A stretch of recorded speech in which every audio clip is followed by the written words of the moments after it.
KYC संदर्भात सर्वात मोठी अपडेट आली. हो, के.वाय.सी संदर्भात अशी अपडेट आलेली आहे. आता पती किंवा वडील जरी हयात नसतील तर त्यांनी काय करायचं? पती जरी वडील हयात नसतील तर तिथे आता आधार क्रमांक टाकावा लागतो, बरोबर. आधार क्रमांक पहिले तुमचा टाकावा लागतो, त्यानंतर OTP येतो.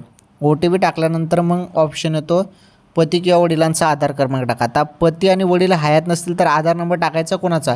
या संदर्भात मंत्री आदित्य ताटकरे मॅडम म्हणत आहे की तोडगा या संदर्भात काढला जाणार आहे. आणि दुसरीकडे काही जण सांगत आहे की तुमच्या घरात कोणी मोठं व्यक्ती